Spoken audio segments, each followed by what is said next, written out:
We'll serve up some wine that goes back 5 generations. Cody's Caravan is live in Plymouth with a winery's rich history. Yes, indeed. Welcome to D'Agostini. This family history is fascinating. By the time the show is over today, I'm hoping you guys will adopt me. That's my goal today, Robert. We'll put you on the list. This is Robert, this is Luke, and as my neighbor Bonnie says, the delightful Daisy. We came to hear wine tasting one time, and we left, and I swear to you on the way home, she kept going, that Daisy was delightful. She was just delightful. Okay, so let's talk about the family history here, because it's fascinating. Your family goes way back, way back. 120 years or so. Enrico D'Agostini showed up, the grandfather of Amador County wine, in 1911, and then my family followed him to this area in 1924.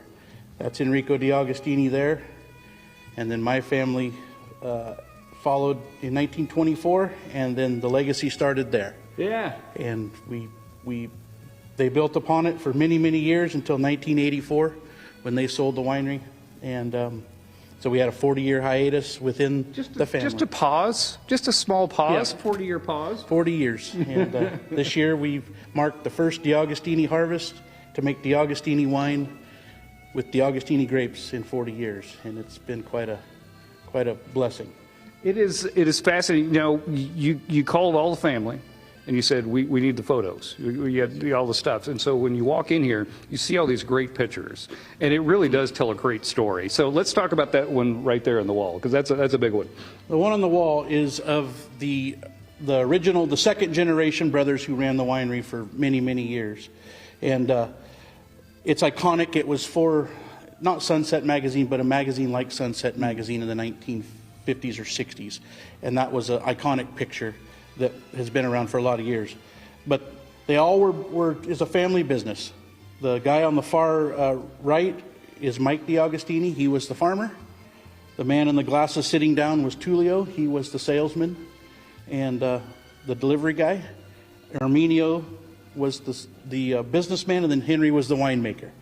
And they ran that winery for many, many years, and it's a real legacy. It really is. Now, you brought out, like, the original. This is the original bottle right here, right? That's a 45, 50-year-old bottle of Burgundy Reserve. That was the best of the best that they made.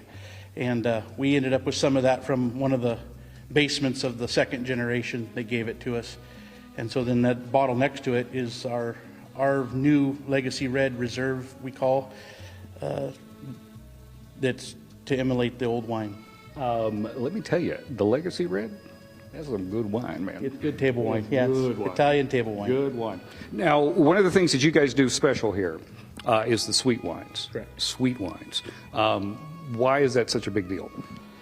Well, the previous owner that owned the winery had a good market for sweet wines, and we wanted to carry on that legacy for him too. Plus, it's a decent market, so we want to keep those going. And it's been good. We made our first vintages of sweet wines this year, so all the sweets are back from the original owner's protocols, and we've done some of our own too. We were, I ain't gonna lie, a lot of us around here were a little nervous when you guys taken back over. I was like, what if they don't make the sweet wines? What are we going to do? But you decided to do the sweet wine. Absolutely, absolutely. Yeah, not very many wineries like to make sweet wines. It's a little bit tougher than normal, but we seem to do a good job. Our first vintage came out beautiful, and we're very happy. And, fantastic. Okay, so we're gonna open up some wine. We're gonna talk about the wines, and we're gonna give you some gift ideas because Christmas is just around the corner. You know what I'm saying? And once again, if you come out here, meet the delightful Daisy. Meet the delightful Daisy. As Bonnie says, she's delightful. She's delightful. She's just delightful. Thank you, Cody.